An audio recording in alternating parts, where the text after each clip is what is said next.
Welcome to the Rustic Garden. Today is January 17th, 2018, and this is a comprehensive video that shows you every single step of starting tomatoes and peppers indoors, taking them outside, getting them in the ground, and taking care of them to full harvest.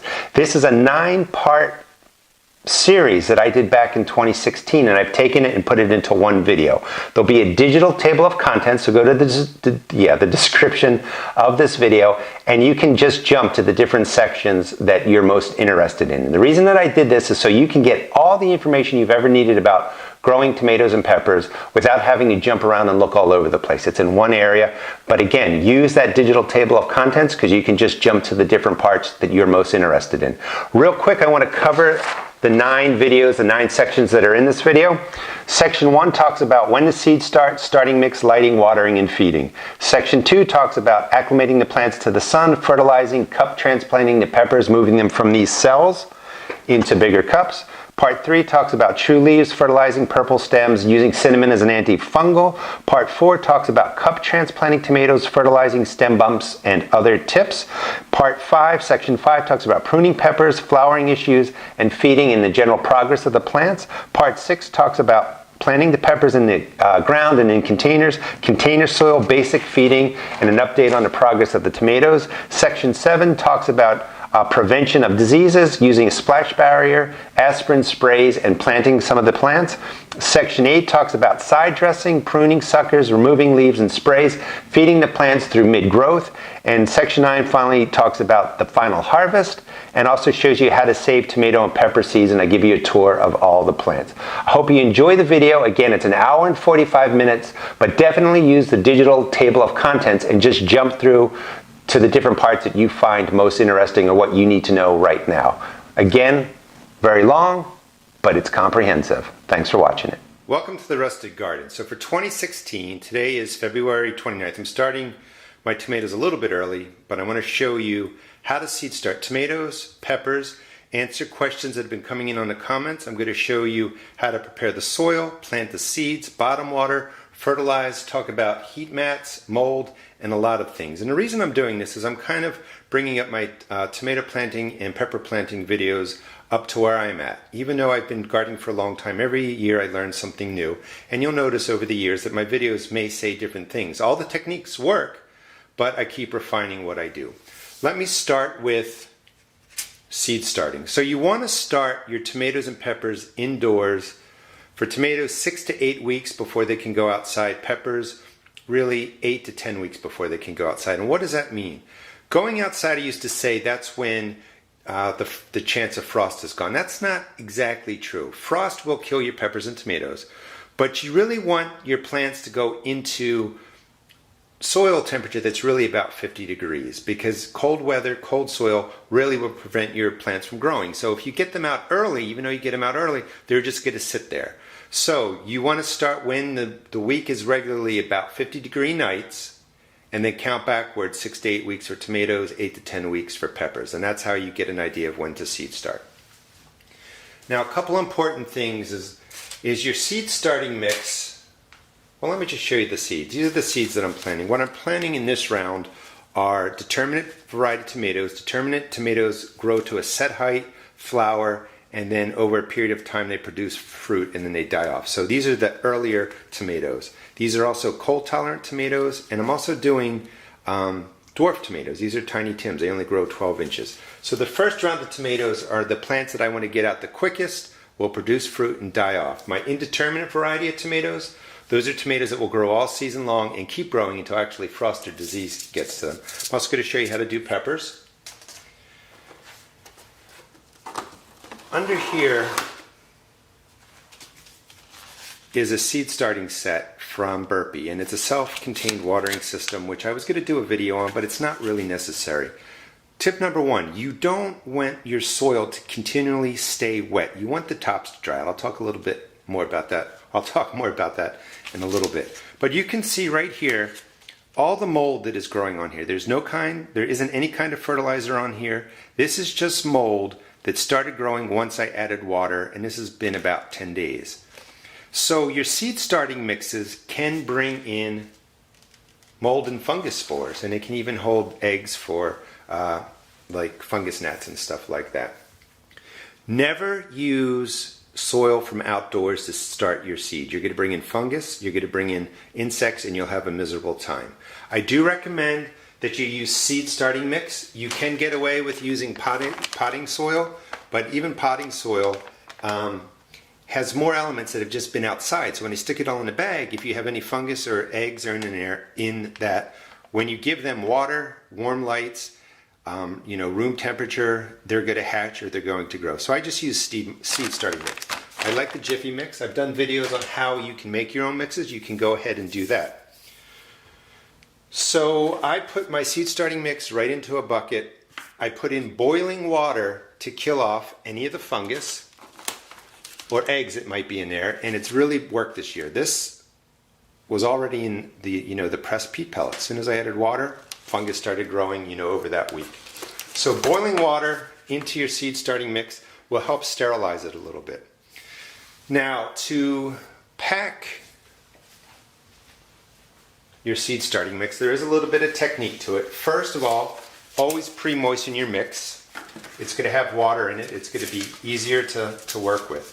So I put in,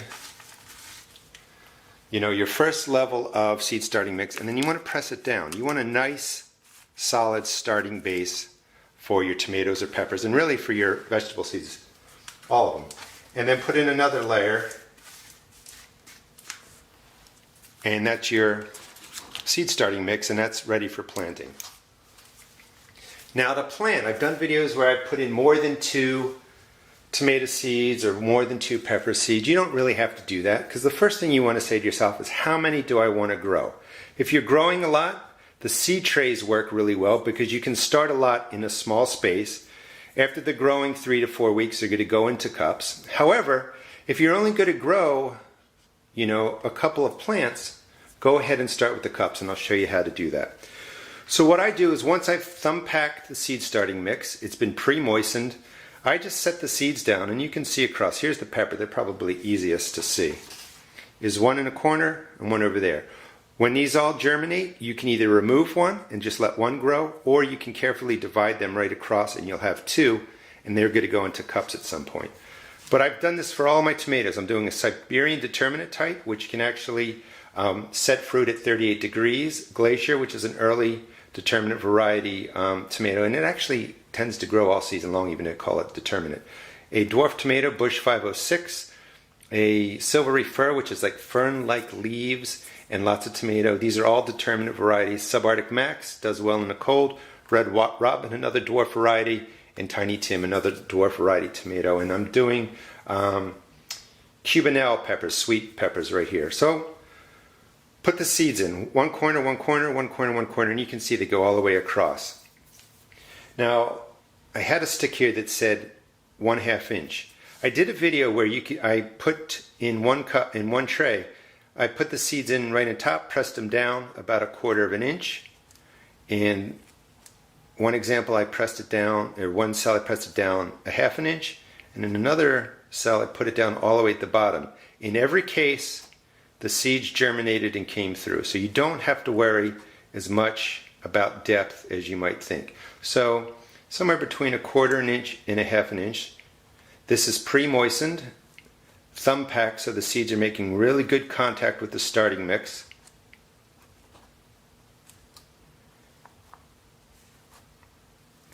And I would just go through, let me do the peppers, and push them all down. I always do left to right, so I know where they are. Sometimes they're hard to see, depending on the size of the seed and the color. And you just want to make sure you get these 1/4 inch down. You could add, you can basically just do this and press it down. Or if you need to, add a little bit more soil and cover them up. And that gets your seeds planted in your seed starting mix. Now lights, a lot of people ask me about lights. If you're going to grow these in a window, they have to have at least 8 hours of direct sun. That means the sun has to be in the window and it has to be hitting your seed cells, or you're not going to have enough light. And what happens is, if you don't have enough light, your seed thinks that it's still in the dark when it breaks the surface, and it gets really thin and spindly. Let me show you an example of what that looks like.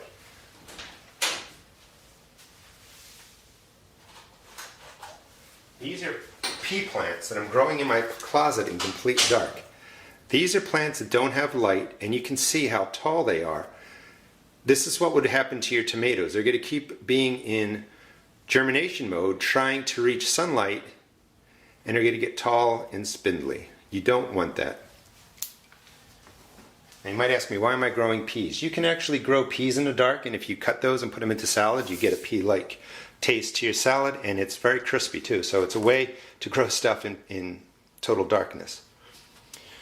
So the light. So if you're growing these on a windowsill, if you're using cups or something like that. Oh, let me show you the cups real quick. So if you're going to do the cups, put in 3 seeds, press them down, 1/4 inch, cover it up. And this would be if you're just starting a couple. And then press it down. You're still going to put a hole in the bottom. You're still going to bottom water, and I'll get to that in a second. So the light. You need to have direct sunlight on a windowsill. That means the sun's coming through. If you don't, I've shown you my grow closets. If you have the T12 bulbs, which are the fat fluorescent tubes, you want them about 2 inches above it. If you're using the thinner T8s, they get warmer. You want to be about 4 inches above it. But put your hand under there. Those bulbs will warm this up to 75, 80 degrees, which will help with germination. I also leave my lights on for 16 hours. And they get 8 hours of darkness, and I have them on a timer so that this is all automatic for me. So they're set up. You got a grow closet. You can check out my videos. You can look up the word lumens and Kelvin if you want to see more about how to set up a grow light closet. I also have a video on grow light boxes. Now, my lights in my house stay at 75 plus degrees. This is a heating mat. You can use these for your tomatoes or for your peppers, and it will speed up the process. You don't have to use it. Tomatoes will take 5 to 10 days to germinate, and peppers take somewhere between 7 and 14 days to germinate. And let me just show you some of the growth of my peppers. These were started on January 31st.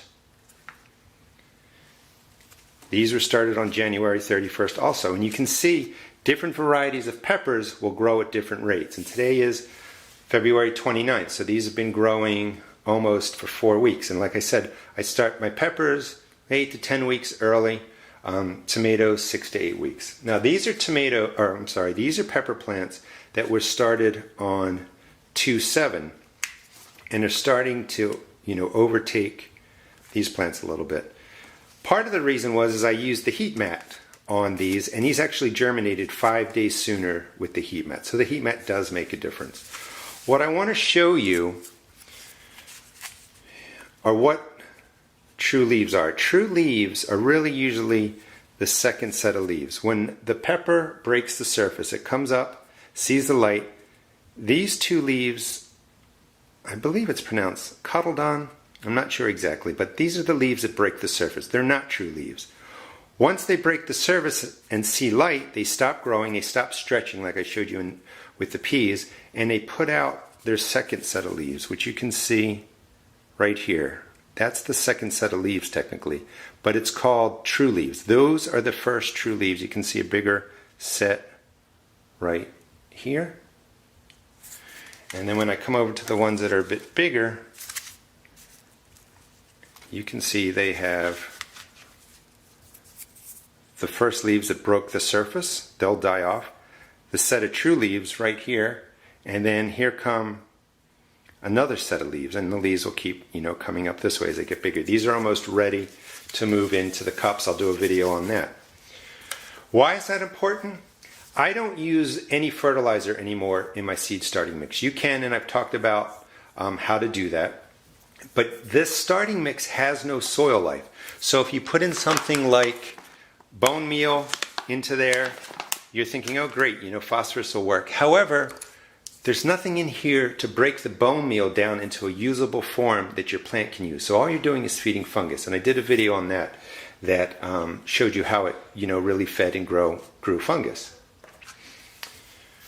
So you don't have to put in any kind of soluble or organic fertilizers in here that are insoluble because there's no soil life. You could use organic fertilizers. I'm using a processed fertilizer, and all that means is it's in a form that's ready for the plant to uptake. That chemical type fertilizer, that processed fertilizer doesn't feed fungus, but it takes care of your plants. And I'll do a video on that. But you don't need to feed them until the second set of leaves are really starting to form, because the plants do feed off of the seed itself. Now watering, that's a question I get a lot. Always bottom water. If you start pouring water on the top, you're going to splash disease around, you're going to splash the seeds around. And you're going to splash the seeds out, you're going to damage frail seedlings. Just pour water into the bottom. And fill it up, maybe a quarter of the way. With some practice, you figure out how much to put in. Now the question I get is, how often do I water? Well, you water when the top of the seed starting mix is dry. This is a much lighter color, you can see. The top is always going to dry first. You want your seed starch to dry out on top. It takes care of problems, with fungus and even with insects by having the top dry out. Down in here, there's still moisture, so the top dries first, and then it works its way down. Just wait till you see the top brown to a lighter color. And here's the easiest way to tell. This is dry mix, and if I put it, right on there, you can see that it's a little bit lighter. So you're going to know that when you have something with moisture in it and it dries out and looks like this, it's time to water. You can also pick it up. This is much lighter than, it's probably twice as heavy with the water in it than it is in this one. So only water after you see the top start drying, and that's going to vary based on how big your plants are and how much heat you have in your house. Welcome to my first vegetable garden. Today is video 2 of 9 on seed starting tomatoes and peppers and the whole process all the way up to putting them in the ground and taking care of the plants. Of course, we're not there yet. Today's only March 5th, so this is the second video. Start of the video is going to be peppers. I want to talk about acclimating your plants, tomatoes and peppers, and you can do this for other vegetables, to the sun, feeding them quarter strength, half strength liquid fertilizer, so we'll talk about feeding them, and then also transplanting them into cups. So again, the peppers are the stars, and I've talked before that I start my peppers anywhere from 8 to 10 to 12 weeks before they're going to be ready to go out into the ground. And again, real quickly, the way you figure that out, peppers, tomatoes like warm ground. So when your nights are in the 50s regularly, count backwards 6 weeks, 8 weeks, and that's when you would start your transplants. So we're at March 5th, still too cold for them to go out there, but I want to talk about acclimation. And if you look at these plants, you can see some whiting there. It looks a little bit like bleaching. And they're speckled throughout here. Here's a good example on the bigger plants that I'm going to transplant. You can see that they're kind of white, not really yellow, kind of bleached out. That's from the sun. When you're growing tomatoes, you're growing vegetables, you're growing peppers indoors, they have no protection against the sun. They don't even know what the sun is. So if you just grew these inside, they look great, they're in here for 6 weeks, 8 weeks, you put them outside, they're in full sun for 8 hours, the sun's going to burn out every single leaf. You're going to be really disappointed. So you slowly have to get these used to the sun, or basically they get sunburn. Now, a lot of people grow them indoors. That's what I do up until the 8 weeks, and then I just take them outside slowly over a 7-day period. That's called acclimation. You're getting them used to the sun. And I'll talk more about the bigger plants and acclimation later. This is just a tip.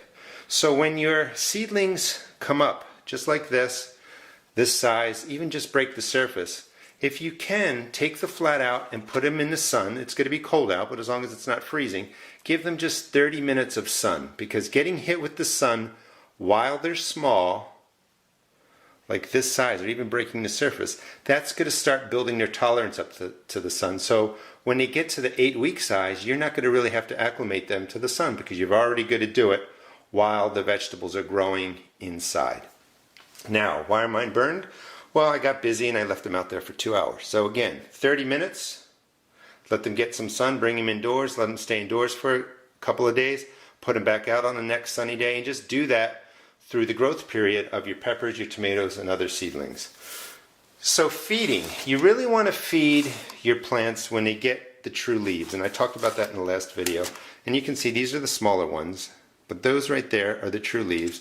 These aren't quite ready for fertilizing. They're close, so at this point you could fertilize them. You could wait a little bit longer. You see this one's just getting its leaves. But when they get definitely to here, they're going to need fertilizer. They've used up the seed to feed themselves to get to this point. They've grown their true sets of leaves. They're all mature. So what do? I'm using a processed fertilizer. All fertilizers, even organic, are chemical fertilizers. They're chemicals. They're just broken down and used differently by the soil life or by the plant. And I'll have more on those videos. More about that on other videos. But I'm just using a processed fertilizer, 10-10-10, way too much, quarter strength, half strength at the most. So I put in a gallon, put in quarter dosage of that. Again, you can use organic fertilizer, you can use a processed fertilizer, but make sure that it has N, P, and K in there because that's what these plants need. Bottom water, let me slide this over. And I'm just going to start watering this with the quarter strength fertilizer. That's all you have to do. It'll absorb into the soil, of course. They'll get the nutrients, they'll get the water, and they'll do perfectly fine. And these are pretty close, maybe another week or so, and I'm going to transplant these into cups. Now these were started on February 7th, and the ones that I'm going to transplant were started January 31st, so they're bigger. And these are all started at the same time, and you can see peppers grow at different rates. We're going to go with the early jalapenos. Yeah, that's fine. So right in here are my jalapenos. You always want to use cups, plastic containers. These are 8-ounce size. That's a perfect transplant size. Right on what it is, when it was started and when it was transplanted, and make sure you poke holes in the bottom. So this is all I do. Jalapeno early, and you can see the root systems are fully developed. I have 3 plants in there. I don't want 3 peppers growing in the 8-ounce cup. Here is another jalapeno with a small one that just germinated. And remember, seeds sometimes germinate at different rates. So when you have a big pepper like this, you might have a seed that just started. And then over here, we have 2 plants. Nice root system. And I tell you to plant 2 or 3 seeds, tomatoes or peppers in there, so that you're not always waiting for just one seed to germinate, because it may not. So here's what I'm going to do. This one, I'm just going to get rid of this plant. So this is a transplant. This has 2 plants, and I can actually gently just reach down the center and break the root ball, and these 2 will do perfectly fine. So that's now 3 plants. Now this gets a little bit more tricky because you can't break these all up, and I don't really recommend starting 3 seeds if you don't need to. Just do 2, because breaking them up is much easier. What I'm doing for these is I'm actually going, and you notice that I do this when it's a little bit drier, I'm going to break apart the root balls by tapping out most of the starting mix. And nothing's, breaking badly here. But you have the full root system. Now this is much harder to do, and this creates more transplant shock. So I recommend, if you're just getting started, pruning it to 1 plant, you put in this whole ball. No real disturbance of the roots, and you're going to do much better. This one is a disturbance, but there's still the root ball intact. So let's get to planting. Oh, let me just show you. Starting mix to get them going. Once they're going into the cups, I just use garden soil. It's a more coarse. You could use starting mix if you want. The starting mix is a little bit more gentler, but the peppers should do fine. When your plants get to a transplant size, they should really be able to take hold of potting mix, garden soil, or whatever you want to use. So let's get the ones with the bare roots in real quick. Drop it in, big circle.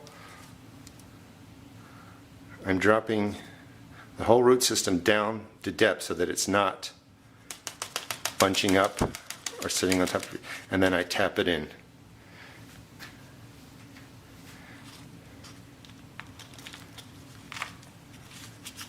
Now I recommend I'm going to try and do this as I'm talking because I don't want those roots drying out. So if you're going for the more difficult method of doing this,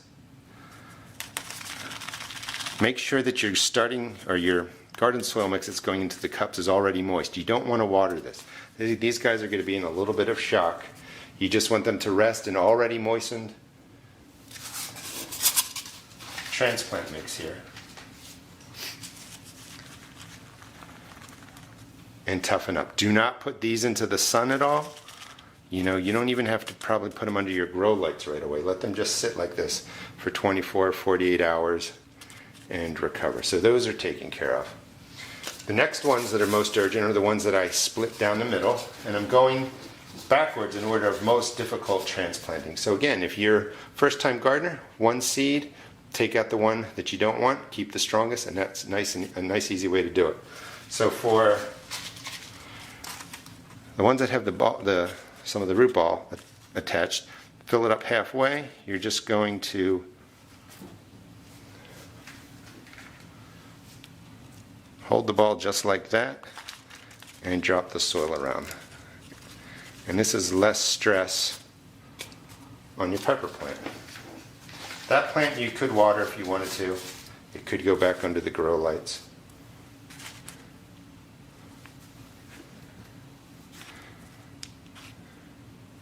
Just set it up.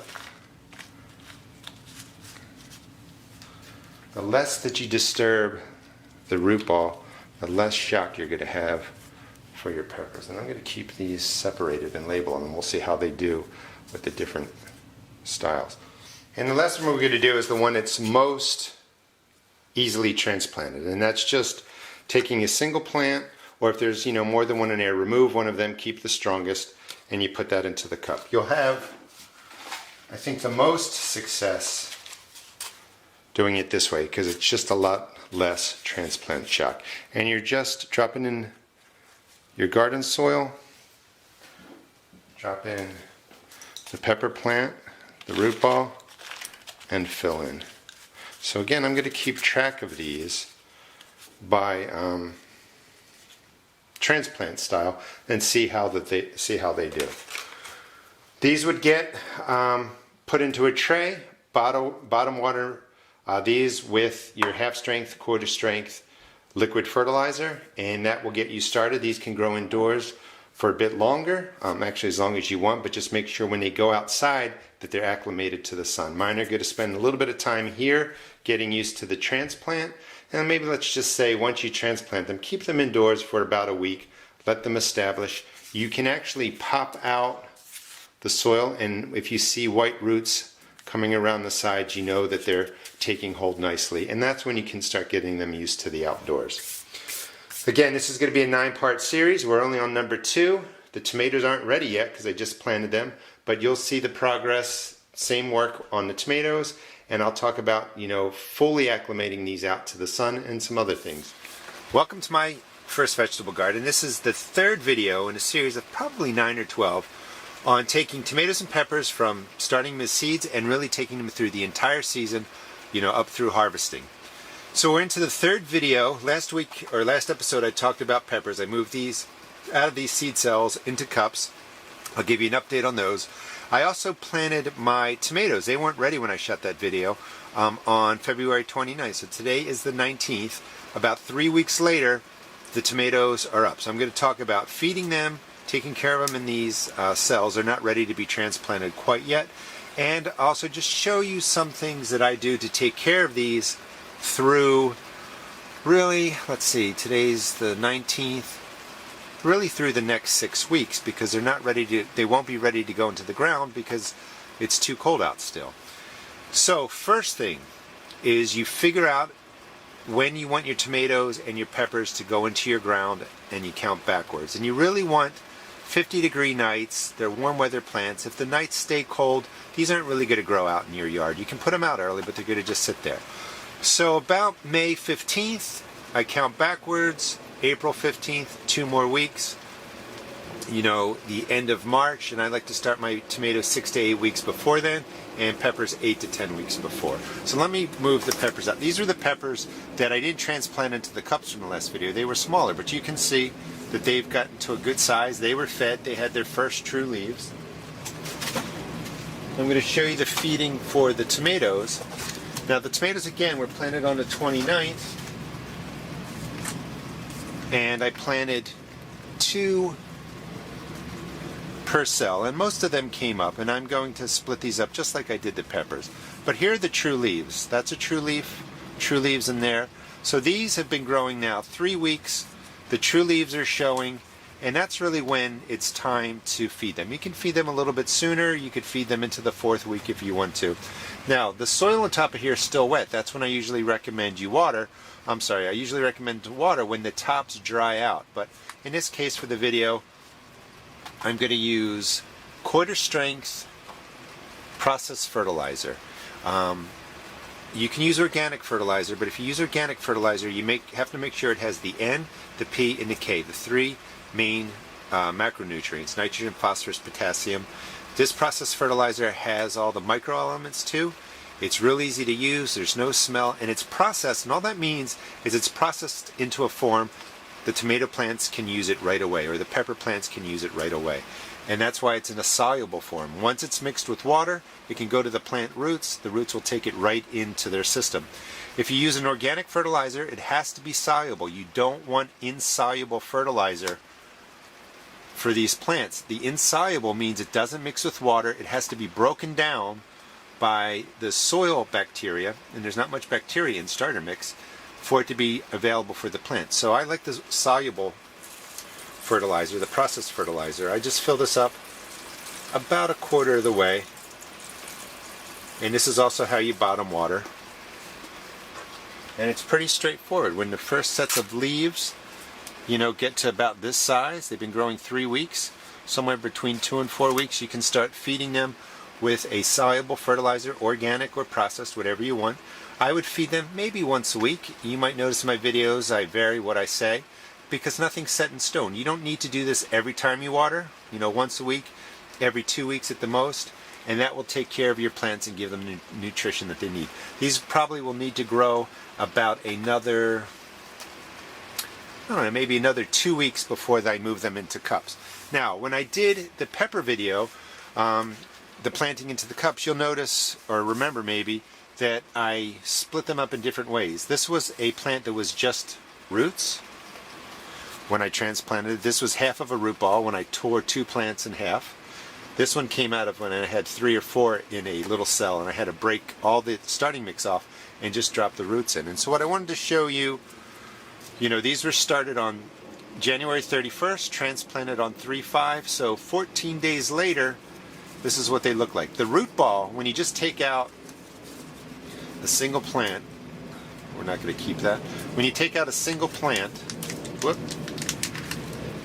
and plant this, that's considered planting the whole root ball. When you have to split it down the middle, you tear that in half, and when you have to take 3, 4 plants out, you're really breaking it up and it's just the root. So anyway, the root ball, where is it? Right down here. This is the full root ball. This is half of a root ball, and this is just the roots. And this one actually looks the best. These are all jalapeno, so it's the same plant. But you see, in either case, the same process, the plants survived and they look pretty good. Now, one thing that's important with peppers and sometimes tomatoes is you're going to get a purpling on the stem. That's perfectly good, fine. That's a healthy plant. It's growing well. Sometimes the stems get purple on peppers. Sometimes the stems of the leaves also get purple. You usually don't see much purpling in here, but don't worry about if you see the pepper color. Now, 2 weeks later, they're growing into the cups, and you can see the root system growing all through here. This is a nice, healthy plant. This is a full root ball. Let's just go to the other side and see how that root system looks. This was just the dangling roots that I dropped in. And they're doing okay too. Not as many, but they're doing perfectly fine. And you can see when I take the cup out, this is all dark, so there's plenty of water in there.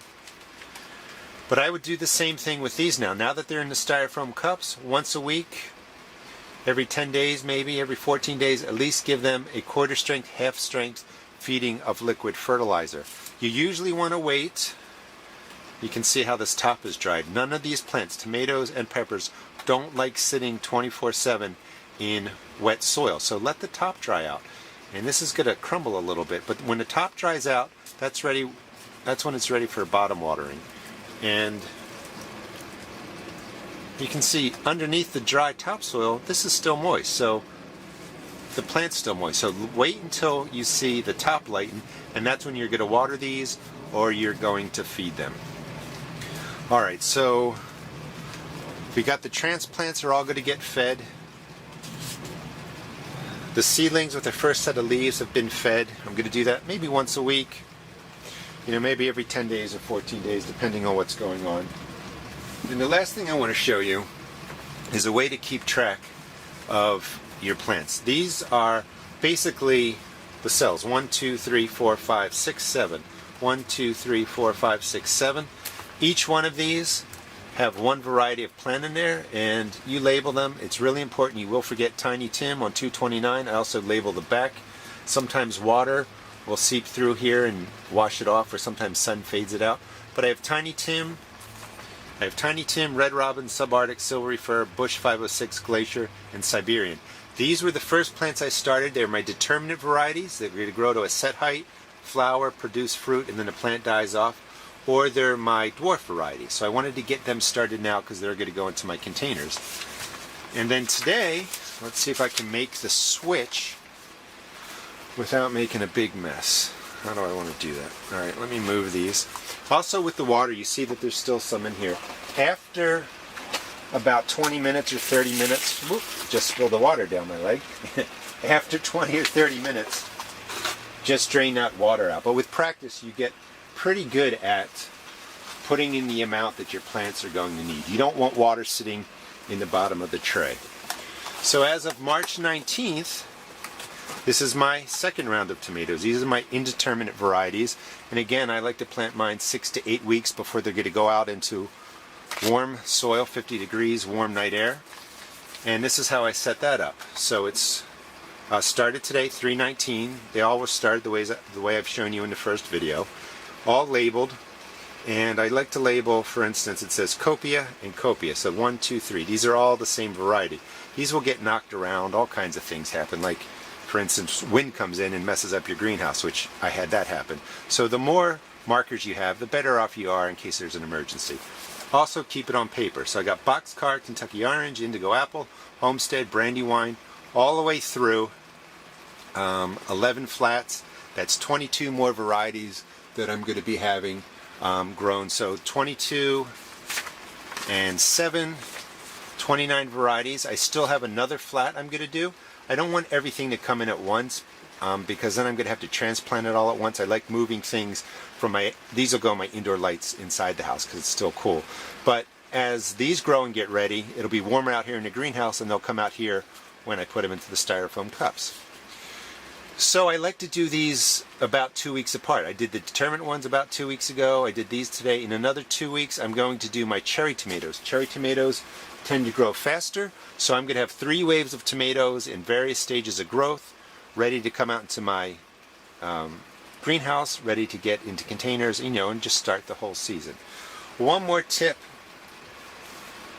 and I said it before in the other video, but this really makes a difference.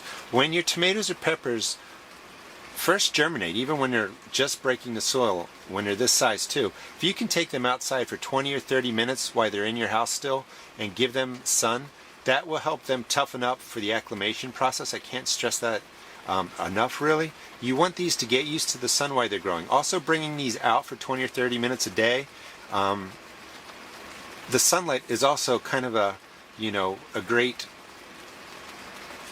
antiseptic, so to speak, that if there's fungus or mold growing, the sun really kills that off. So the sun really makes a difference. And then finally, I want to talk about fungus and insects. You've seen me in the videos using the neem oil. This was down by the heater because I want it to stay warm so that the oil mixes nicely with the water. Anyway, this is 2 teaspoons of neem, 3 teaspoons of Castile soap, And neem oil is great for controlling fungus gnats. It's great for taking care of some fungus and molds. So shake it up well, and I'm just spraying the top of my soil now. This will help slow down and prevent fungus and mold. It would also be there if any fungus gnats come and lay eggs, and that is one method you can use. The other method I've used before was cinnamon. Cinnamon really doesn't, as far as I know, take care of fungus gnats or insects. It could repel them a little bit, but it's great for fungus and mold. And you just sprinkle it right on the surface after planting. Somebody asked me, can you mix this into the soil? And the answer is I don't know. I'd have to experiment, because I'd wonder if the cinnamon would inhibit in any way the growth of the root system. I don't know. I've always used it right on top, just like this. And you can see it's not much cinnamon, but it will help manage fungus and mold.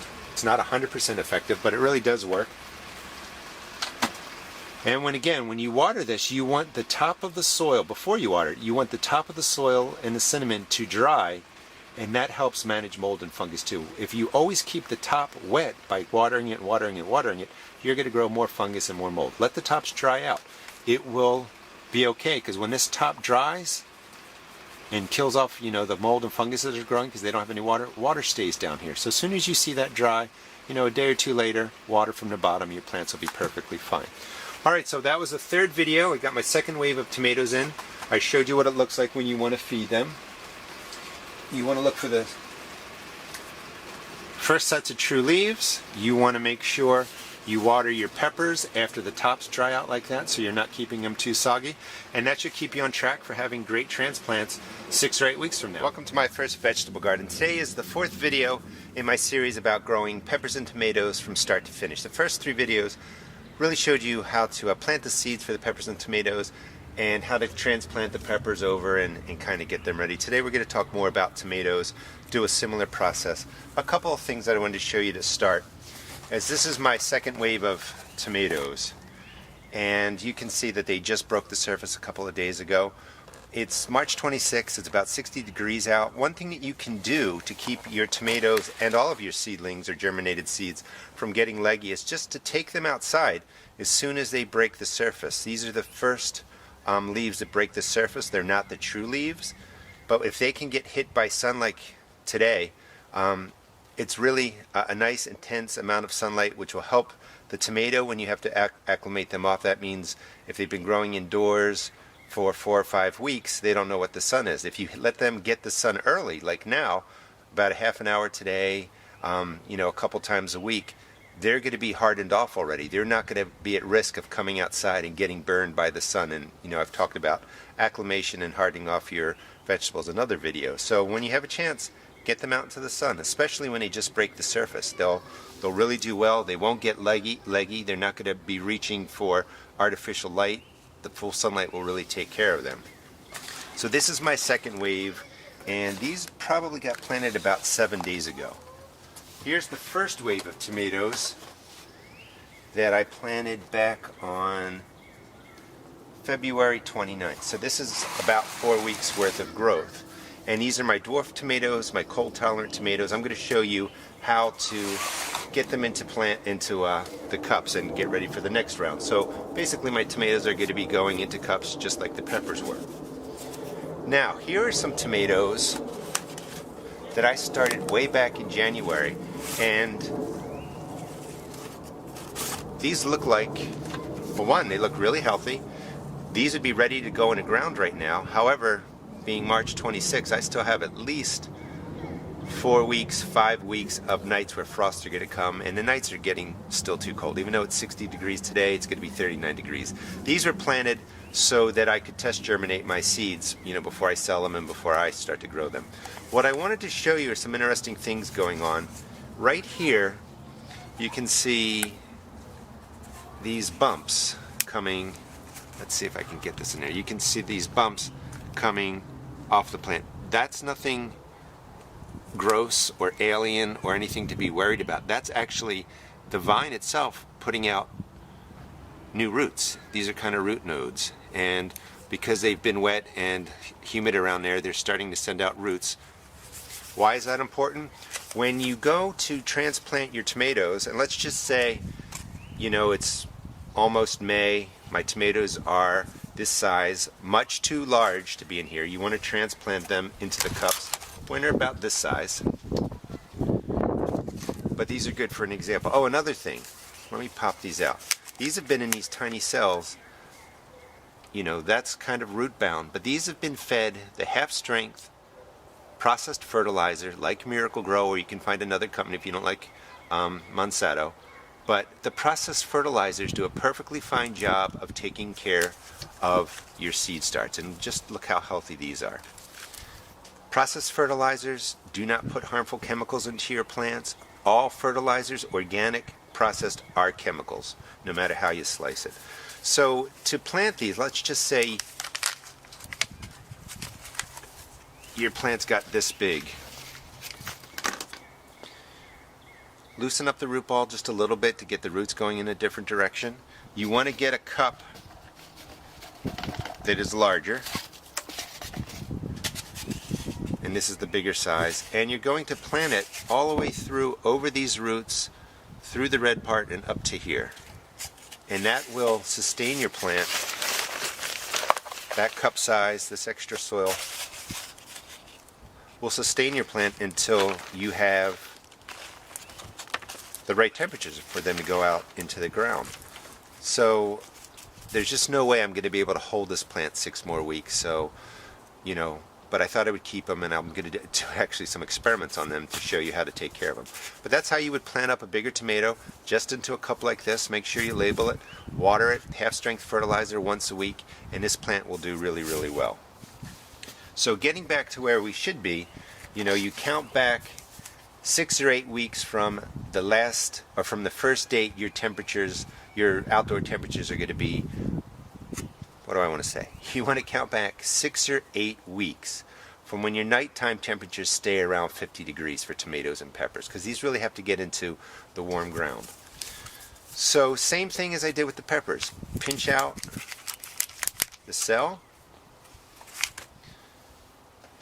You can see the root systems are starting to develop nicely. They're not quite winding up at the bottom, but they need to get into the cups. So I'm going to gently break this right down the middle. Always make sure you have holes in your cups. Label them. And that quickly I moved them and forgot what they were. And these are Subarctic Max. Again, today's the 26th. These were started at the end of February, so they're about 4 weeks old.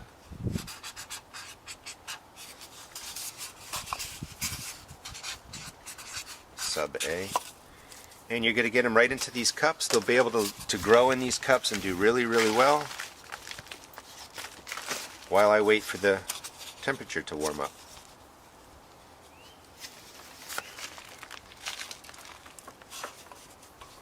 Now that one actually planted a little bit shallow.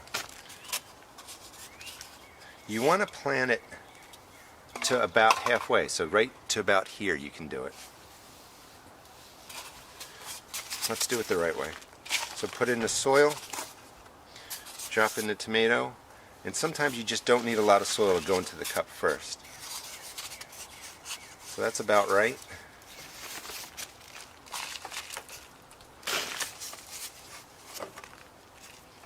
Gently press it in, and that's what you want to do with all your tomato transplants. Get them ready to sit in the cup, grow over the next 4 weeks or so in my area, and these will be really large. They'll be, you know, as big as this plant come planting time. So you'll have this nice healthy transplant ready to go into your ground.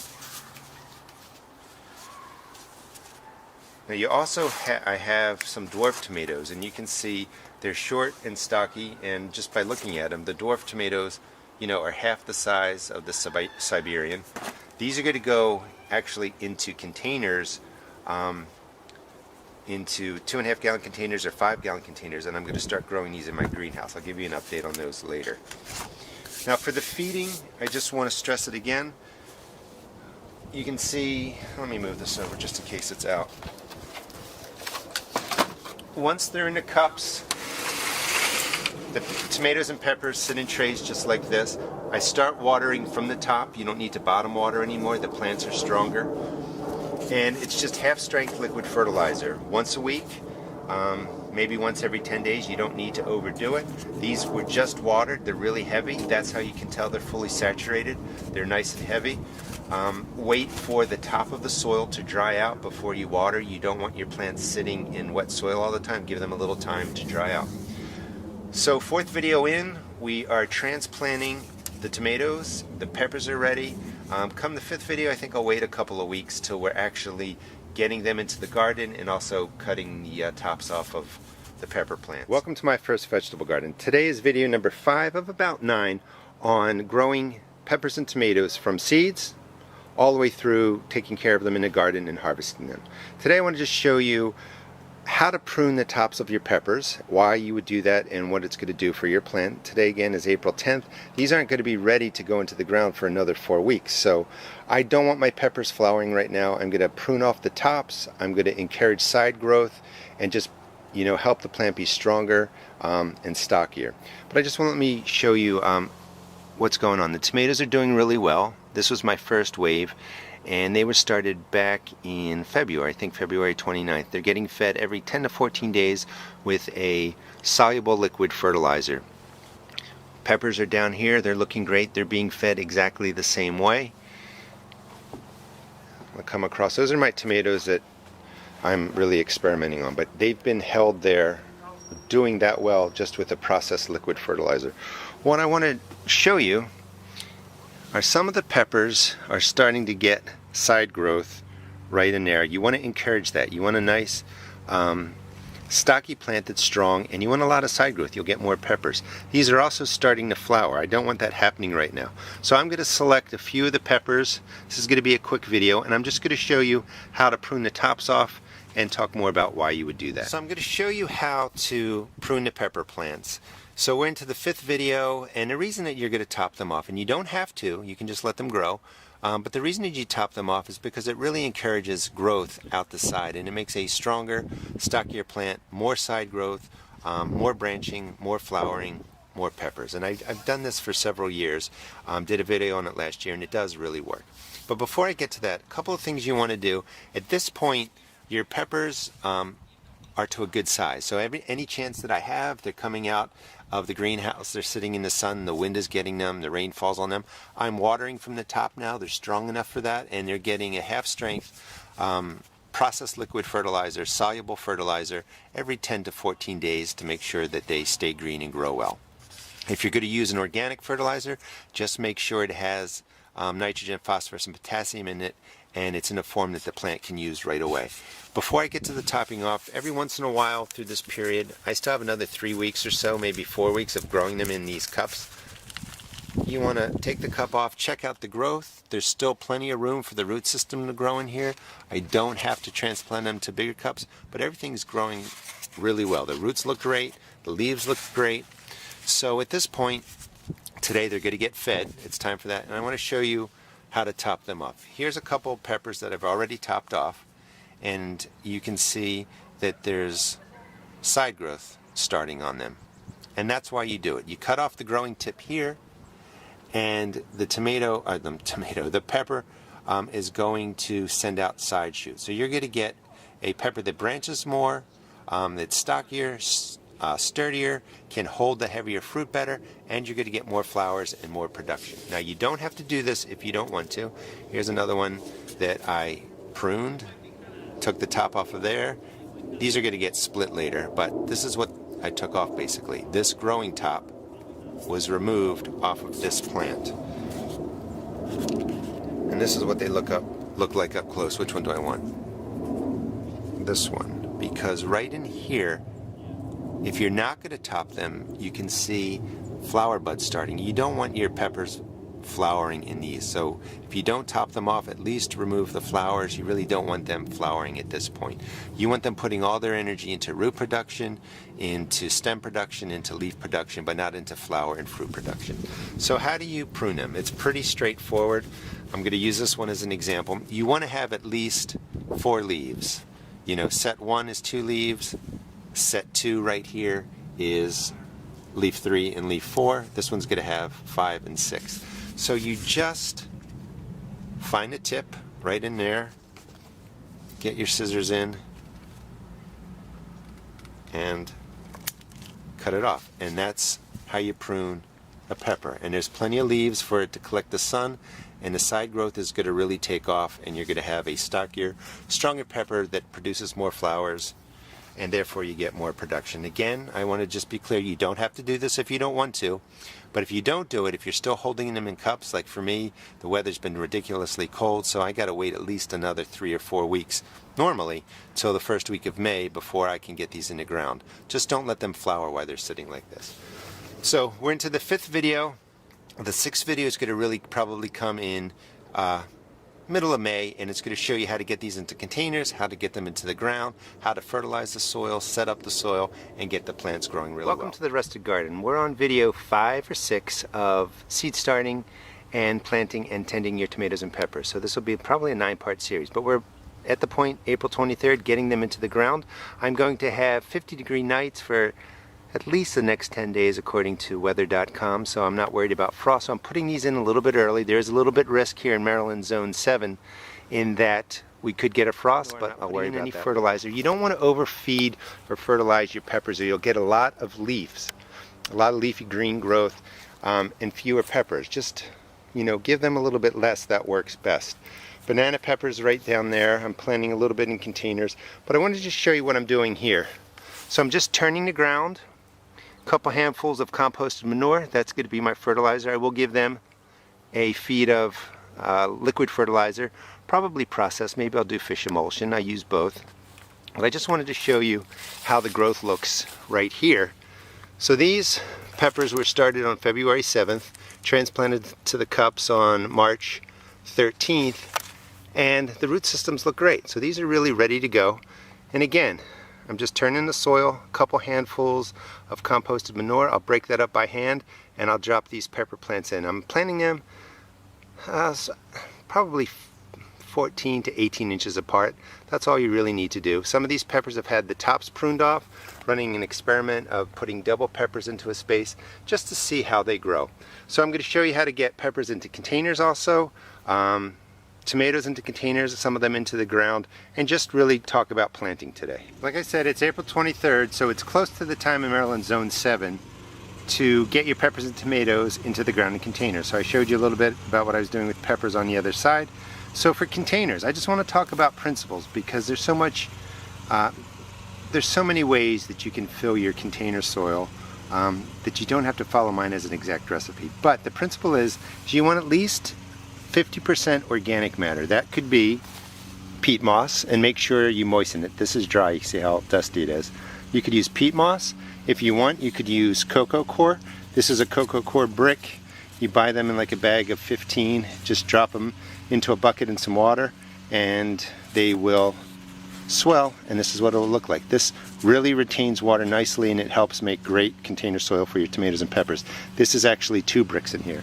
So what I do is I take garden soil, I'll take cheap topsoil I buy, any kind of product that's on sale, throw it into a container just like this, and then I put in 50% of either the peat moss or cocoa coir, and if you have compost, certainly put compost in there. But you're making a nice container mix, which is usually cheaper than buying the bag stuff. If you want to buy a potting soil mix or a higher end garden soil mix and just use that, you could go ahead and do that. But I like to make mine. And then what I do is I fill it halfway to right about here, and I put in usually an organic fertilizer, and it's usually 1 to 2 tablespoons in the bottom. Mix it in, then I fill the top up to here, then mix in another 1 to 2 tablespoons. You can use a organic fertilizer if you want a slow release, or you can use a processed or chemical fertilizer. Either one's going to work. And then I also feed these about every 2 weeks with a processed liquid fertilizer and keeps them going. And in fact, these are some that I did about a week ago. These are microtom. They're only going to get 10 inches tall. So I'm experimenting. There's 2 in each little space there. And you can see that they're already starting to flower. So I've packed a lot into here. You don't typically do this because your tomatoes are going to get too big. Back here is a bush tomato that went in on the 16th. That's going to get about 18 inches tall. So that's only 1. So you typically only want to put 1 pepper. You could get away with 2 peppers or just 1 tomato in a 5-gallon container. And it really depends on watering. If you can keep up on the watering, you could go ahead and put in 2 peppers. The whole goal is to never let your container soil run out of moisture. If it dries out once, it's going to damage your plant. I also put in a handful into this mix, maybe a handful of lime, and that's to put calcium in the soil, and that helps with blossom end rot for your 2 possible plantings. The pepper plant will get blossom end rot, or the tomatoes can get blossom end rot. The cayenne pepper went in on with seed started on 2/7. Transplanted the cup on 3/13, going into here on the 23rd of April. And you can see how nicely the root mass is doing. This was also topped off. I pinched off the top, and you can see, all the side shoots are really growing nicely.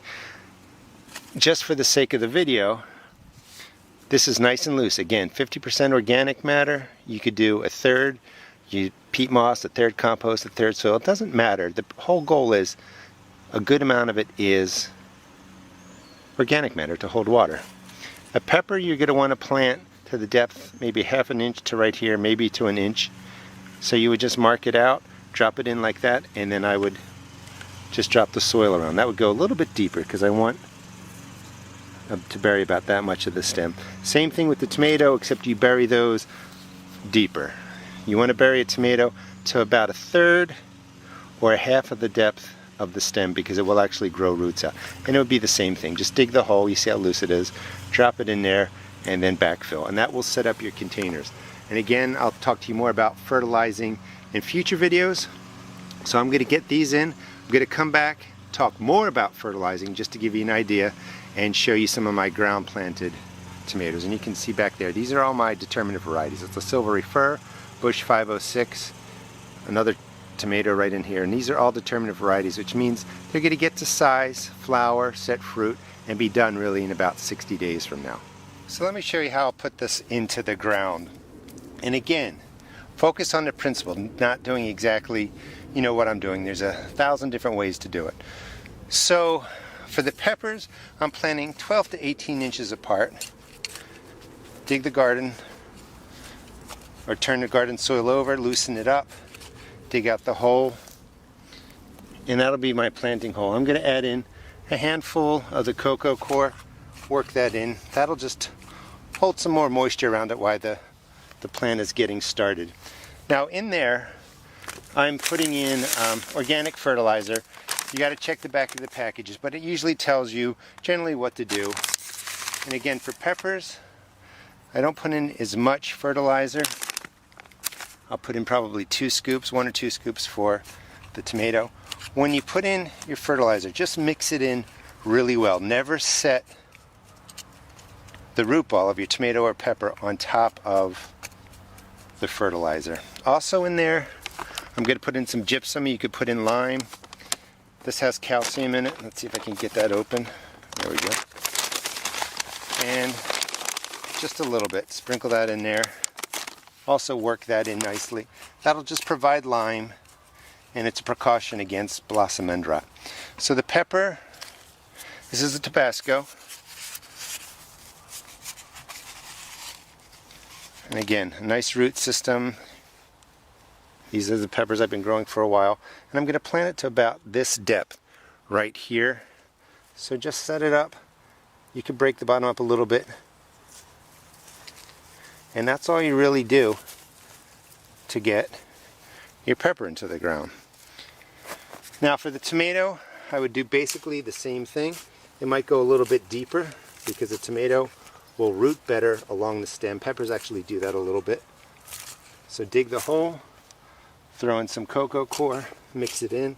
You could put in compost, you could put in peat moss, If your soil's already in great shape, you don't need to do that.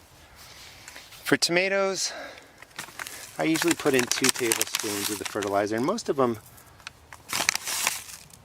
give you directions that are really close. This time, it's 2 tablespoons. You don't want to overdo it. Some lime and gypsum in there. You can buy garden lime, you can buy gypsum, whatever is available in your area, and mix it in. Always mix it in a good 4 to 6 inches. It's nice and loose. The root system will grow in there. And this is going to be the Siberian. This was started on February 29th. Put to the cup 326. Going into the ground today. And you can see the roots are through the whole root ball. I'm going to plant to about this depth. Actually, I'm going to take this off. Plant to here.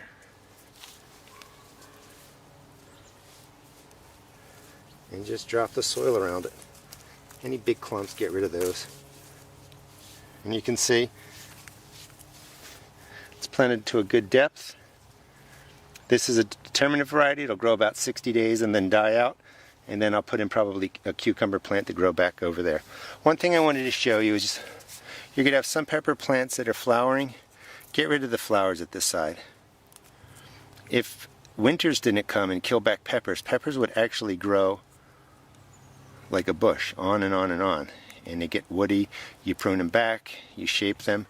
So taking off the flowers isn't going to harm the plant. You don't, at this size, you don't want the plant concentrating energy into growing flowers and growing vegetables. You want them just to establish a root system, get some leaves going, and get growing in your garden. Let the flowers and fruit come later down the line. I hope this gives you the basic idea of how to put peppers and tomatoes into the ground, into containers. I don't want you to overly stress about how much fertilizer you need. In most cases, just use less, follow the instructions a little bit less. Garden lime, garden gypsum helps to prevent blossom end rot. And there's a lot of different ways you can do it. And when you're using the containers, make sure you got 50% organic matter that will really hold water, because it's really, really important. Hope you enjoyed the video. Hopefully your nights are warming up to 50s, your days are between 60 and 80, and you're going to soon be able to get your tomatoes and peppers into the ground.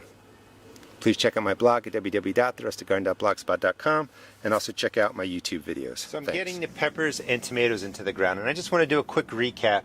This is my second wave of tomatoes over here that are going into cups. The peppers have been growing in here now for, I don't know, almost 10 weeks. They're doing really, really well. And I've shown you a bunch of videos on them, but the root systems are great. They're starting to coil. They still have time, but they're getting into the ground now. I'm also putting in my determinate variety tomatoes and my dwarf tomatoes. So very small tomatoes that only get, somewhere between 12 and 18 inches tall, and the determinate varieties that will die out in about 60 days and be done. These are my indeterminate varieties. Now I get a lot of questions, and first thing, if you're just going to grow maybe 12 tomatoes in your garden, just fill up a cup, make sure there's a hole poked in the bottom, label it, and put 2 seeds into each of these, and let your seeds germinate in here. Pick the strongest plant, remove the weakest one, and you have 12 plants that you can just grow in this. But I grow a lot of tomatoes, so I start them in these cells. There are about 12 tomatoes in here. So these can grow in here 6 or 8 weeks. It's nice compact space. They go right into the grow lights or into my greenhouse, and they don't take up a lot of space, unlike this. If I took all these and grew them this way, I'd have maybe 6 flats, and that's a lot of tomatoes, and that's too much to move around. So I always start with these smaller cells. Now once they get to about that size, I just take them, pop them out. I've shown you a lot of different ways to do this, but this is one way, is just gently break them down the middle. Now, because there's some root trauma here, you don't want to put these right into the cups and then into full sun. Take care of them. So for about 3 days, once they go into the cup like this, put them somewhere with a little bit of morning sun maybe, but mostly shade, and let them just recover from the trauma. And all I do is I use plain old garden soil. If you don't like Miracle-Gro, you can certainly get a different company. But you just need garden soil. You don't need anything fancier or more expensive. Don't get topsoil or anything like that. Get a garden soil, and it'll say on the package, it'll differentiate between topsoil, premium topsoil, garden soil, potting mix, and all that. So look for the garden soil. And why do I say that? so many times because a lot of people have questions and you don't have to go after the most expensive product. That was on sale, that's why I have it. So all I do is drop in enough soil to about here, make sure you poke a hole in it, put your name on it, put the tomato's name on it, drop it in. You want to bury some of the root, fill it up, water it in, and your transplanting is done. It's a few days after planting. Everything's been labeled. I've labeled ones that have been topped off, the dates that they were seed started, transplanted to cups, and then put into the ground. So it's been, I think, about 4 days. I've mulched off the garden. Mulch is a great way to keep moisture in, keep soil splash from getting up on your leaves and spreading spores and disease.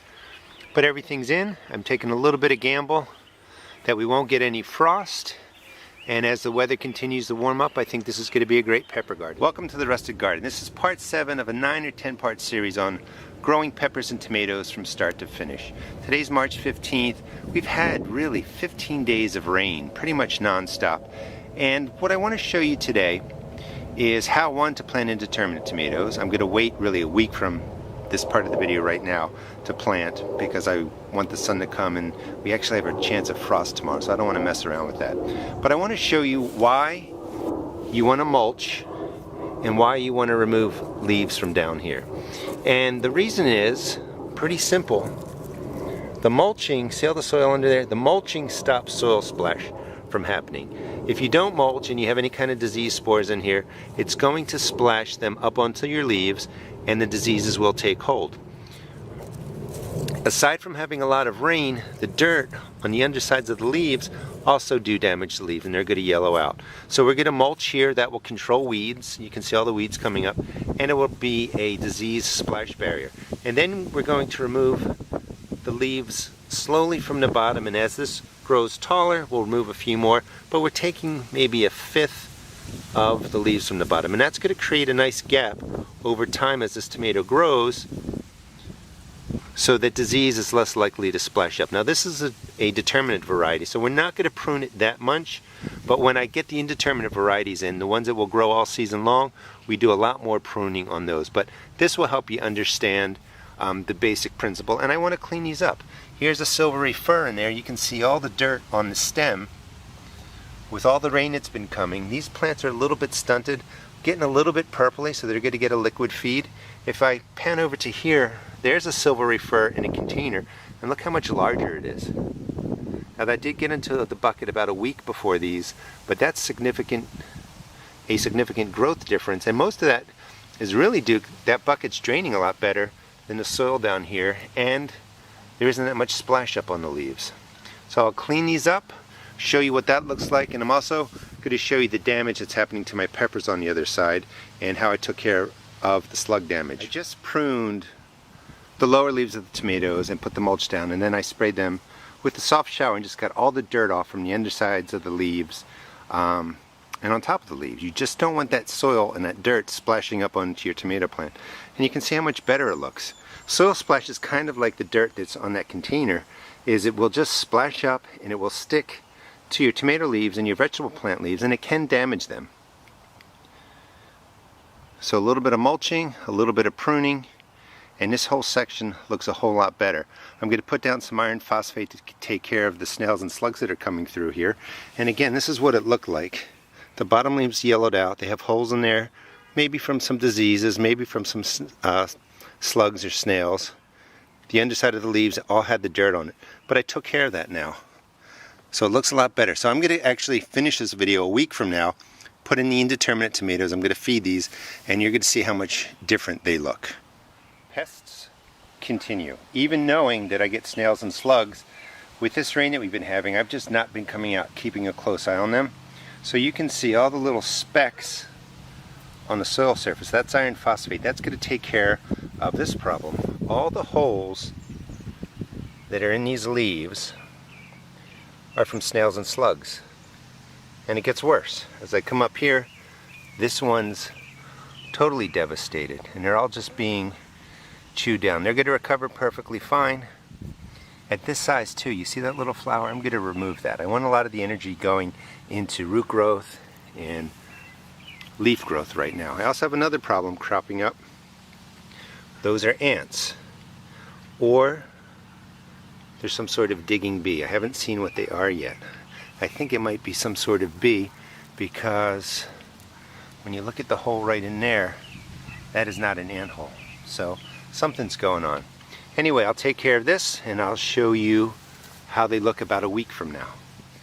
So I'm going to plant 4 tomatoes into this space. This is about a 4x4 plot, and you want to space your indeterminate tomatoes 2 to 3 feet apart.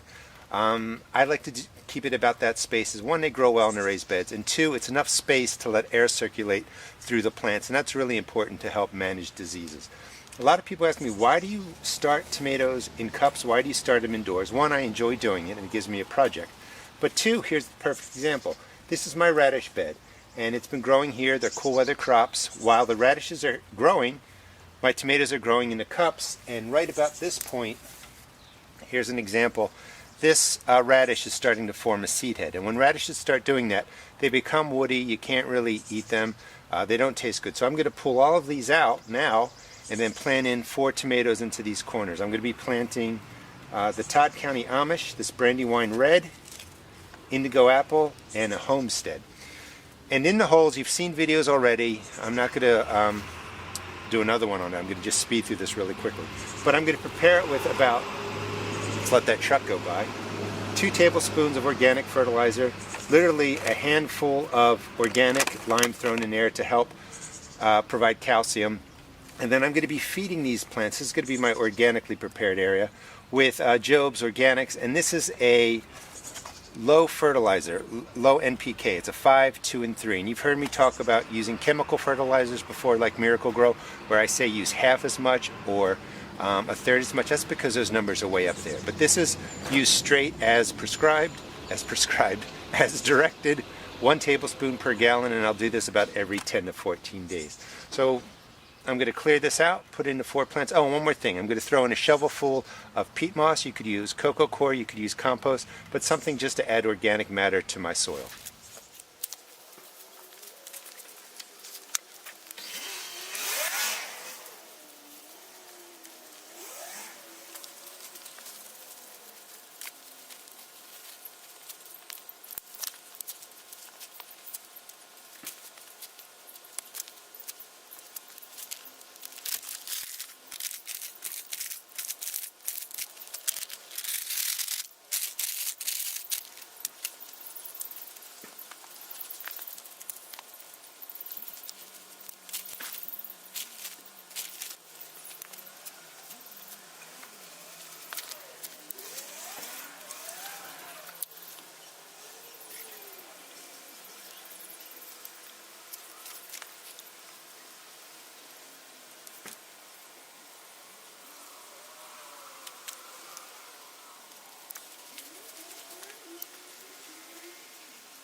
So this is the start really for my indeterminate tomatoes. I've been putting them in different parts of the garden.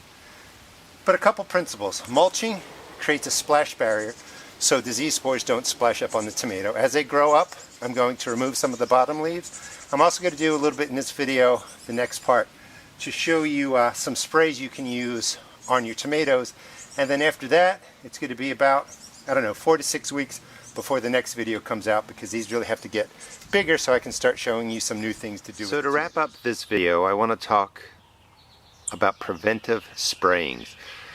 I know that in my area I get early blight on tomatoes come late June, July, and one way to really deal with diseases is to start spraying before they show up and make it difficult for the diseases to take hold. That's why we talked about mulching, which definitely keeps moisture in the ground, but it creates that splash barrier to keep spores from coming up on your plants, and also beginning to bottom prune your tomatoes to make it more difficult for spores to get onto the leaves, and usually diseases work from the bottom of the plant and go upward. These are the tomatoes that I showed you about 12 days ago. They're doing really, really well now. Even right in there you can see a tomato starting to form. So the tomatoes are forming.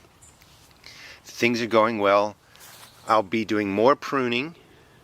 I'll be doing more mulching, but I wanted to show you two sprays that I use. And again, I want to stress that if you're using a spray for a first time, even if you get it from me, any other trusted source, find it online in a book, test spray. Make the spray, spray a couple of leaves, wait 48 hours, see if there's any damage.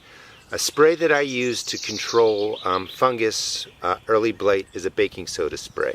It changes the pH level on the tomato leaf and it makes the fungus or disease or the spores have a more difficult time taking hold. So I use 1 tablespoon, just plain old baking soda, in a gallon of water, and I put it into a spray pump. Sometimes I'll use 2 tablespoons, but always start with 1, see how it works, see how it goes in your gardening. And this spray, again, is to make it more difficult for early blight in my area to take hold. I also have a lot of videos, keyword search aspirin, on using it in your sprays. Aspirin has salicylic acid. It's a phytohormone, which really means is the aspirin mimics a hormone that's already flowing through the tomato plant, and it is a hormone that triggers the SAR response, which is systemic acquired resistance, which all that means is that if that hormone begins to show up in the tomato, it's usually because the tomato is being attacked by a pest or a disease. But naturally, in the tomato, it only starts to happen when the disease or pests show up. By using the aspirin, you're mimicking the hormone that's already there, and you're tricking the plant into thinking it's being attacked by a fungus or a disease or an insect. And it actually toughens up. The leaves get a little thicker. There's tons of research on it, so I recommend you really look up tomato and aspirin online, and you'll see all the research. It only works for tomato plants, unfortunately. But it really, really works, and I use it every year. How often do you use the aspirin? About every 2 weeks. Just spray it on your leaves. You don't need a lot. How often do I use the preventive baking soda spray? Every 10 to 14 days. It depends on rain. So in my container, I have 1 tablespoon of baking soda in a gallon of water and 1 aspirin. These are 325 milligram aspirins. They're not coated. You don't want the coated ones because the coating will clog up your sprayer. Just plain old aspirin, 325 milligrams. All I'm going to do is walk around my tomatoes. There's another one as I got distracted. Let's see if that browning... Nope, that's just the flower. I thought maybe we had blossom end rot going. Thank goodness not. So all you do is soak all the leaves down, top side, underside if you can get to them. The aspirin will do its thing and start the SAR response. The baking soda will sit on the leaves, make it more difficult for the diseases to take hold, and you're good to go. This again is a preventive spraying, and always test spray. Welcome to my first vegetable garden. This is episode 8 of 9 of growing tomatoes and peppers from start to finish. Today I'm going to show you how to stake your indeterminate tomatoes, how to prune out suckers, talk about how many production stems you might want, and also talk about side dressing. It's a little bit early for side dressing, but I want to show you now so you know how to do it when your tomato plants get to, the right size. Also going to show you the peppers that were damaged by the snails and slugs way back in the beginning. They're doing really well, and I'm going to just show you how I set them up, really prune out a little bit of the bottom and get them ready for the rest of the season. The peppers and tomatoes that you just saw right in here are the ones that you saw at the end of video 7. They're just doing really, really well. Wanted to, have you just get a quick look at how well they're doing. Again, the determinate varieties will get to a set height. The tomatoes are producing, they're going to die out, but we're going to go and talk about how we take care of the peppers for the rest of the season and how we take care of the indeterminate tomatoes. Here are the peppers that were really eaten up by the slugs, and they've been taken care of. I've got rid of the slugs with iron phosphate. The plants are doing really well. I'm going to weed this area out, prune off, I don't know, 1 inch or 2 from the bottom of the pepper plants, and that's pretty much it. That's all I'm going to do for this season. You don't have to do a whole lot for peppers. We got them established, planted them with some organic fertilizer. I'll give them maybe a little bit of a liquid fertilizer today. But after that, just let them grow. Let them do their thing. They're set up. They're going to do fine for the rest of the season. We might have to stake them lightly. I'll show you a video if I need to do that. It took about a half an hour to pull out the weeds. And I took about 2 inches, maybe 3 inches of the bottom leaves of the pepper plants off the plant. I didn't take any big branches or stems or anything like that. I just broke the leaves off. And that's just to allow the air to circulate under there, and those lower leaves are a little bit easier for bugs and snails and slugs and stuff to get onto. I'm also going to put down some iron phosphate. That's what's keeping the snails and slugs away. I did have to stake up one of the peppers, and I just wanted to show you how to do that. I'm going to show you how to do tomato plants too right after this. Just put the stake an inch, is a little bit close, that's a little bit close to the stem, maybe 2 inches out. This way, when the stake goes in, you don't break off any big part of the root system. Out here you break off smaller branches, which is perfectly fine. And then when you tie it, just tie it loosely so that you're not smashing the stem against the stake, and also try and get 2 or more stems into the loop of the string that you're using. This way, when these get heavier, you're not just supporting the entire pepper plant with one of the stems like that, because they break off pretty easily. This way I have 2 in there, and that's just going to provide more support for the plant when it gets bigger. And as it grows, of course, I'll put another string up here, loosely tie it, and work, you know, my way up the stake as needed. A couple more back there. Those are the same variety of pepper right there. That's banana pepper, so I figured they're going to need to be staked down the line. And this is just the rest of the peppers, and I just wanted to show you how much I took off from the bottoms in case you want to do the same thing. Back behind there are some forget-me-nots. I'm going to let those grow and bloom. And then another thing that I found in here that I'm going to leave is one, that's a tomato plant, and that's actually a currant variety. So that doesn't get really big. I'm going to prune it so it stays low. But I found some dill. So I'm going to let the dill grow up around the pepper. This way I'll have an herb that I didn't have to worry about planting anywhere else. It'll do perfectly fine in there. I'm going to show you how to prune your indeterminate tomatoes, how to identify and remove a sucker, how to tie it to a stake. And although this plant is not ready for side dressing, you want to side dress when your plant's maybe about 4 feet tall and it has small fruit on there. So it's when the first fruit show up. That's when you'll do the side dress. But I want to show it to you now because I'm not going to do a specific video on it. The 9th video, the final video for this series, is really going to be about harvesting the tomatoes from your plants. To find a sucker, now suckers are not necessarily something that suck the life out of your plant or need to be removed. The reason you remove some of them is so that you can manage the size of the plant, manage it for diseases, and it's really kind of an artistic choice you have on how you want to prune it, how many stems you want to leave, but let me explain it. So you have your main tomato, you know, roots in the ground, stem comes up, here's a leaf joint, stem continues to go up. Right here in the V section is a tomato that's going to grow leaves and flowers. That's a sucker. That will become a full production stem. I don't want this one right here. I don't want it growing out the side of my tomato out this way. So I'm going to remove that. I also like to remove a good amount, maybe 10 inches of leaves from the bottom, so that if any disease spores are in the ground, they don't splash up. So I'm going to take this one today. Now, I like to leave a good chunk of the tomato plant, like I wouldn't prune it all the way up to here just to make the gap. So as this grows up, I'll come back and I'll remove, you know, this leaf here. Now, as you come up to here, you see the main stem continues this way. These are some flowers, another leaf, and it keeps continuing. Here's a leaf right here. Here's the main stem going up along where the knife is. This is another sucker. I'm going to keep this. So I'm letting this tomato branch into 2 production stalks, or 2 stems, and I'm going to let these stems continue to grow. And each stem, the main stem, will continue to do a couple of leaves, some flowers, a couple of leaves, some flowers, and it will continue as it grows up. This will do the same thing. You can see right in here some flowers are forming, and it will continue to grow. I will stake one of them up here, and I just broke off the flowers. Too bad. How unfortunate. Fortunately, more going to flower up here. Now, right in this joint, here's the main part of the stem going up right where the knife is, another leaf coming out, and this is a sucker. I'm not going to keep that in there. And what happens is if you don't remove the suckers, you just start getting all these production stems, which is great, but the plant becomes massive, it's a lot of leaves, and you can get diseases more easily. Now you can keep as many as you want.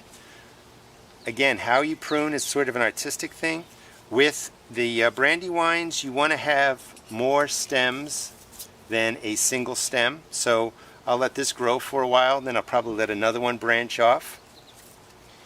Now to tie this to a stake, I use a cage to really, support it around the initial growth. But then you're going to need a stake because these are indeterminate varieties and they're going to keep growing until either disease takes your plant or cold weather comes. So to tie it back, all you're doing is tying it to a stake. You want to leave a nice ring. Let me tie it and I'll show it to you.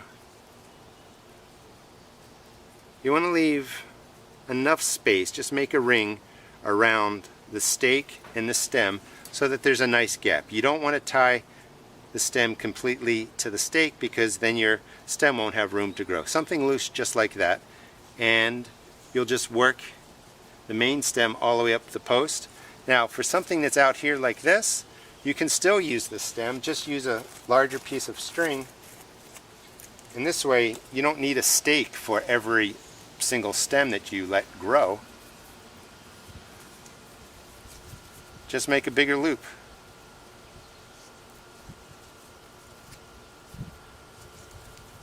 And as this stem gets bigger, the weight will pull it outward and this stake will support it. You also want to drop it right above a leaf. If you can see, here's the leaf. This way the string doesn't slide down the stem. So I want it to be right there. So when this gets bigger, it'll be supported by the stake. This will be supported, and I'll just do that all the way up. So that's the basic staking. Also, when you put the stake in, this is about 1 inch close. That's a little bit close, but I knew that the plant would survive. You want to be about 2-3 inches out. That's just so you don't accidentally shear off a lot of the roots along the stem too close to the stem. If you damage roots out here, that's fine. The plant will be perfectly fine. Now, the next thing is the side dressing. Don't put any fertilizer right by the stem. Leave it, 4-6 inches out and away. And all I do really, you can use an organic fertilizer, you can use a processed fertilizer. This is about a 5-5-5. It's your choice of what you want to use. And you're just going to take 1 tablespoon and sprinkle it like in a 4-inch ring around the tomato. And you can do the same thing for peppers. Peppers, you don't have to fertilize that much, so if you want to skip a side dressing for peppers, that's perfectly fine. But again, that's up to you. And the reason you have options is because I don't know how fertile your soil is or what your plant might need, but that's up to you. So the side dressing would occur when these plants are about 4 feet tall. For me, that's usually beginning, middle of July. The fruit is set. It might be about this size. Give it a side dressing. Don't worry about it. The other thing you can side dress with is lime. Lime is important because it helps provide calcium to your plant. Most soils have lime, but tomato plants can get blossom end rot, and you're going to do the same thing. 1 tablespoon, 4-6 inches away from the stem, and just sprinkle it in.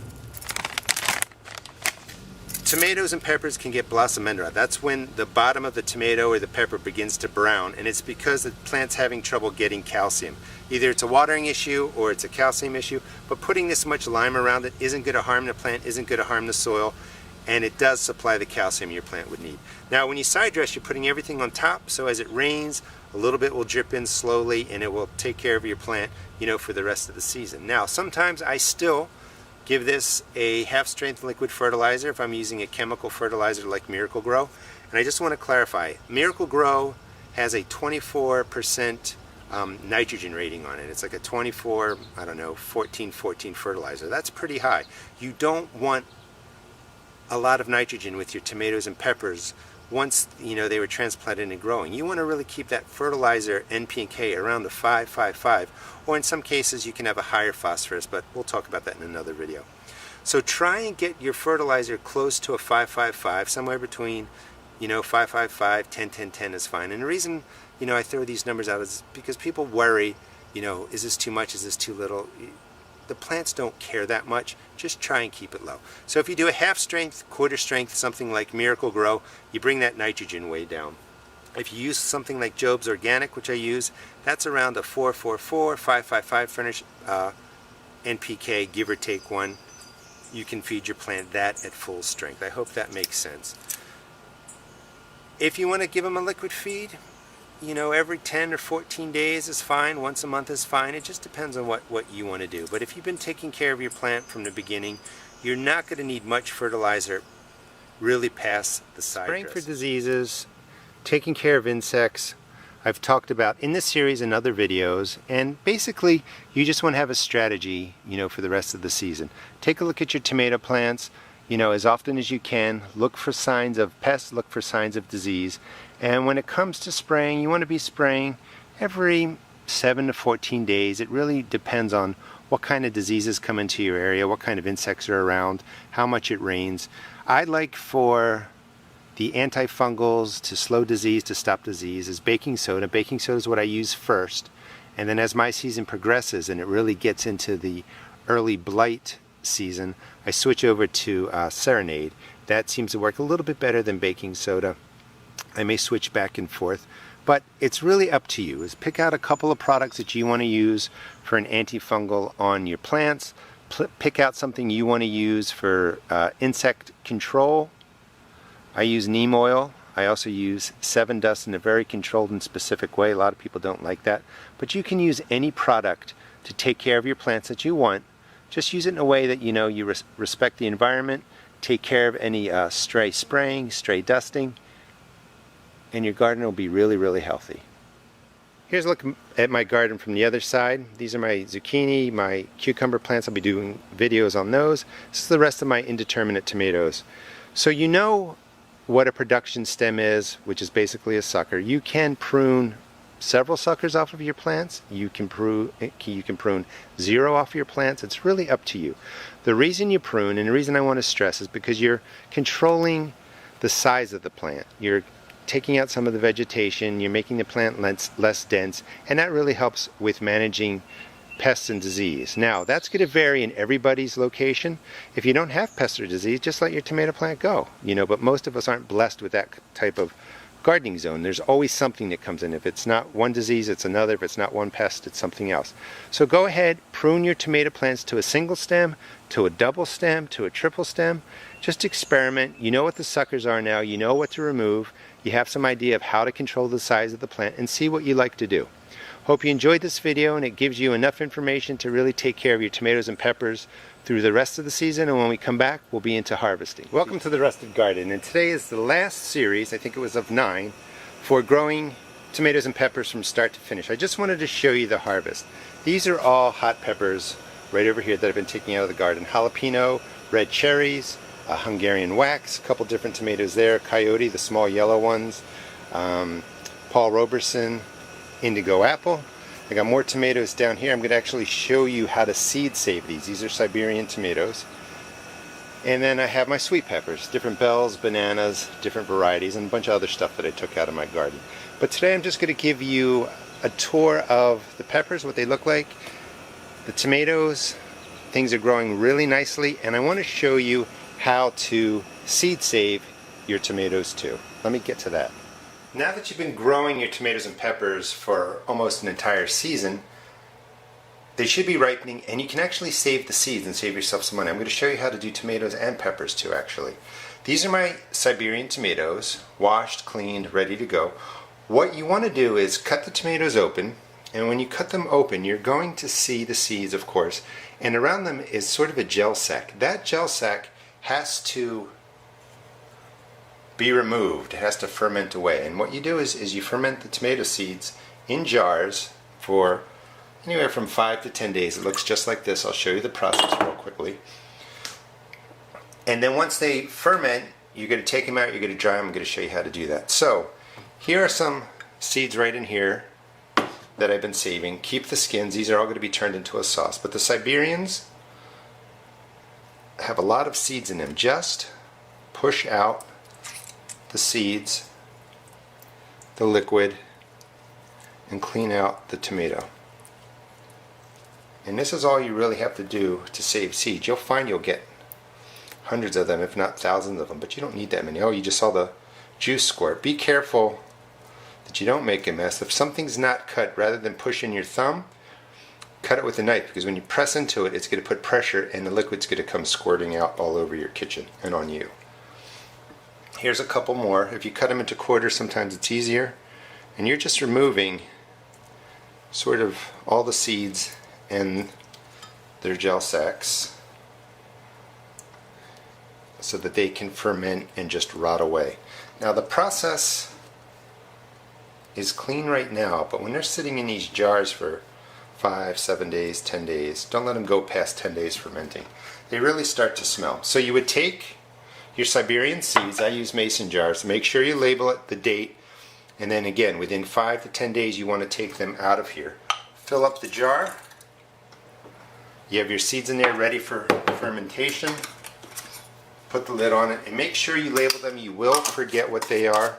I actually put tape behind it and then I put a rubber band on there. And then you just seal them up. You know, wait about a week. Once a week goes by, they're going to naturally ferment. Everything around the seeds going to rot and you're going to be ready to save them. And when I open this up, you can see the pressure on here. Listen. That's from the fermentation. So now these do smell sour. You take them from this jar, get a sieve just like this, pour it into here, run cold water over this and just gently move them around until all the tomato casing, the gel sac, everything is gone. And then what you do with the sieve, let me just get these off my fingers, is start tapping it. And when you tap it, they all clump together. Now these need to dry for about another week, another 5 to 7 days. And the way that I do that is I use coffee filters. Don't use napkins or paper towels. The seeds will actually stick to the paper towels and napkins and it's a really painful process to peel them off. You don't want to have to do that extra work. Use the coffee filters. So I take a plate, put some napkins underneath to catch the water, drop the tomato seeds on there, move them around, label it so you know what you have.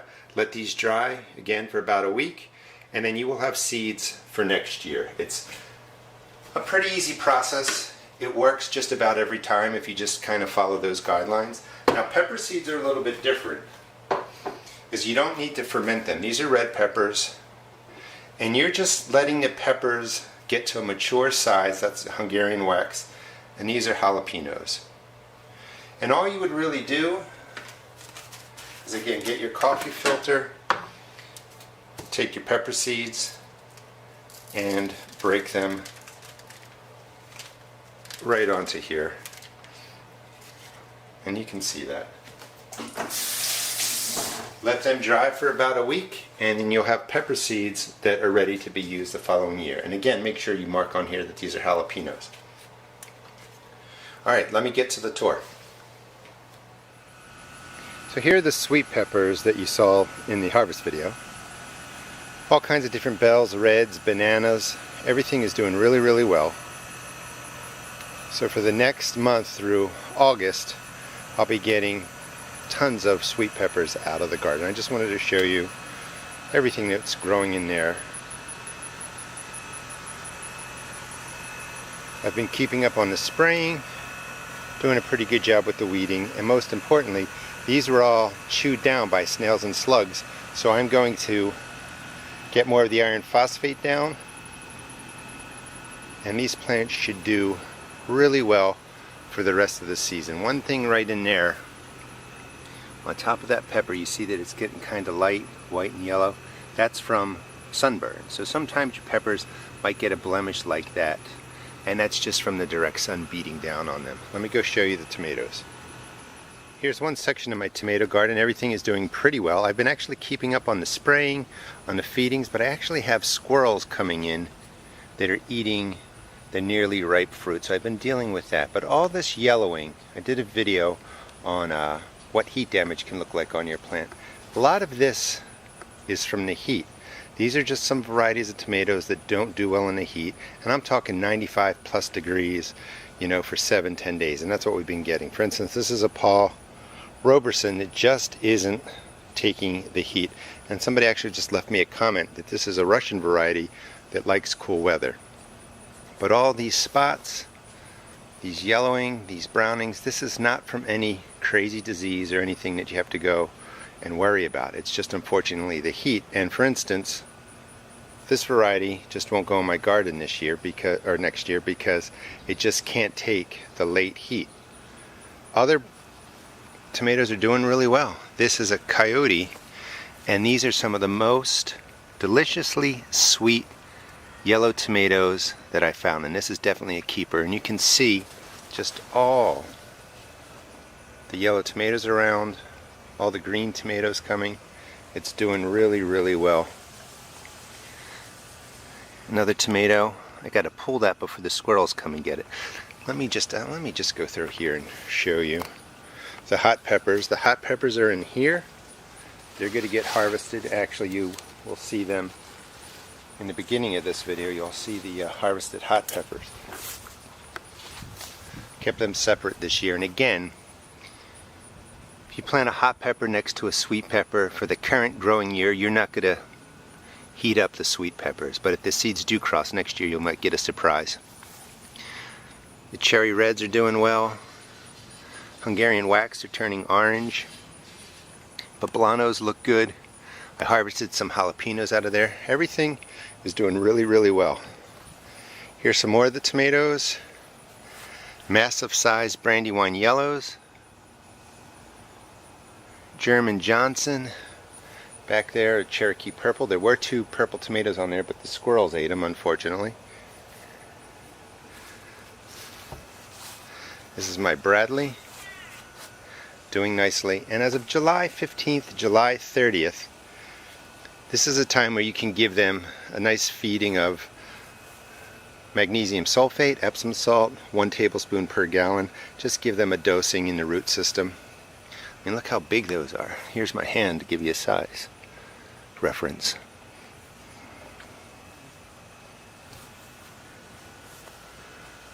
Doing well. And one tomato down in here that I really like the color, it's the indigo apple. And it's just a beautiful looking tomato. But as of July 31st, the tomatoes are doing really, really well. Hope you enjoyed this series on growing peppers and tomatoes. I'm just going to take care of these for the rest of the month. Hopefully get these all to maturity, and the squirrels, leave them alone. Please check out my blog at www.therusticgarden.blogspot.com, and also check out my YouTube videos.